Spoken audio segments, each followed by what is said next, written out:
آپ کو ہر کتاب میں ملے گا. جب آمد نورانیہ امام موسیٰ کاظم صلوات اللہ وسلم علیہ اللہم صلی علی محمد و آل محمد، جب یہ آمد ہوئی تو والدہ ماجدہ کا نام آپ سب جانتے ہیں حمیدہ مصفات،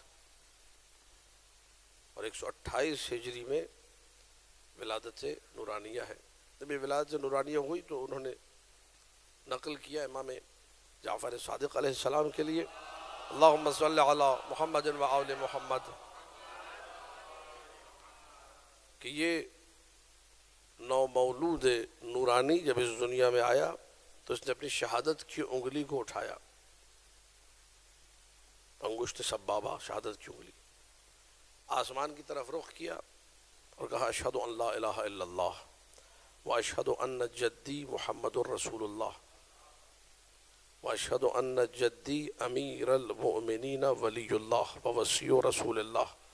اس طرح سب کی گواہی دیتے ہوئے یہ مولود نورانی آگے بڑھ سکے. جب یہ جملے نقل کیے تو میرے چھٹے مولا نے فرمایا حاذہ امارۃ رسول اللہ، یہ جملے رسول کی نشانی ہے، او ولی رسول اللہ الامام بعد رسول اللہ، یا رسول کے بعد جو ولی یا جو امام آ رہا ہے اس کی نشانی ہے. ہر امام جب دنیا میں آتا ہے تو طریقہ یہی ہوتا ہے، شہادت کی انگلی اٹھاتا ہے، گواہیاں دیتا ہے، یہاں تک کہ اپنے تک جتنی گواہیاں ساری گواہیاں دیتا ہے، سارے اماموں کی گواہیاں.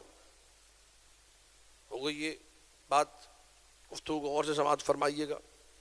ایک شخص ہے اسی اثنا میں جب ولادت نورانیہ کا سلسلہ ہوا 3 دن لگاتار پورے مدینہ پورے مکہ کو چھٹے مولا نے کھانا کھلایا ہے.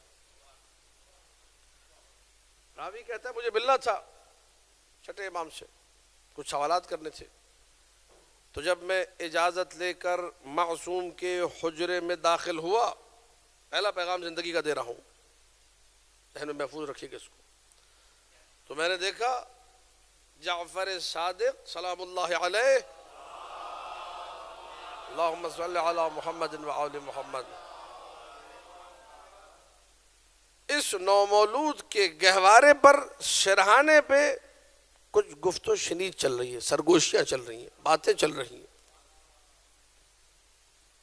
اچھا رعب ایسا، جلال ایسا، ہیبت ایسی کہ میں خاموش کھڑا رہا.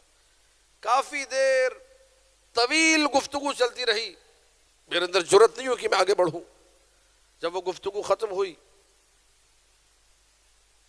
چھٹے مولا نے فرمایا سلم علی الحجت من بعدی، آگے بڑھو اور جو میرے بعد حجت ہے اس پر سلام کرو.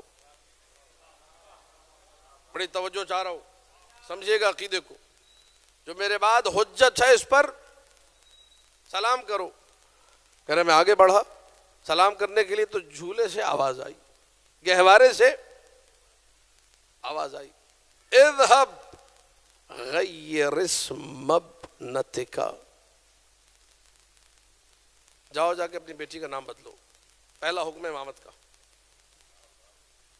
7ویں مولا کا جھولے سے گہوارے سے پہلا حکم ہے، جاؤ جا کے اپنی بیٹی کا نام تبدیل کرو. وہ کہتا ہے میں نے اپنی بیٹی کا نام رکھا تھا حمیرہ. کیا نام رکھا تھا؟ حمیرہ. ادھر جھولے سے آواز آئی اس کمسن کی، اس نومولود کی جو بھی گہوارے میں ہے کہ جاؤ جا کے بیٹی کا نام تبدیل کرو، یہ نام اللہ کو اللہ کے رسول کو پسند. ادھر گہوارے سے آواز آئی، ادھر جعفر صادق نے کہا انتہے الی امرہ ترشد، اس کی بات مانو ہدایت اسی میں ہے.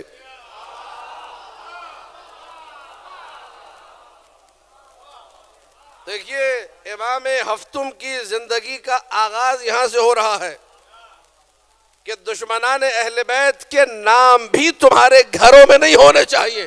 جب ان کا نام تمہارے گھروں میں نہیں ہونا چاہیے تو ان کی عادتیں، ان کی حرکتیں، ان کا مزاج، بڑی توجہ چاہ رہا ہوں، بڑی توجہ. معصوم کو نام گوارا نہیں ہے دشمن اہل بیت کا نام تمہارے گھر میں آئے. معصوم کو یہ گوارا ہوگا جو دشمنان اہل بیت کی گندی عادتیں ہیں وہ تمہارے گھر میں ہو. امام موسیٰ کاظم کی مجلس میں بیٹھے ہو، خدا را کچھ تو خوف کرو.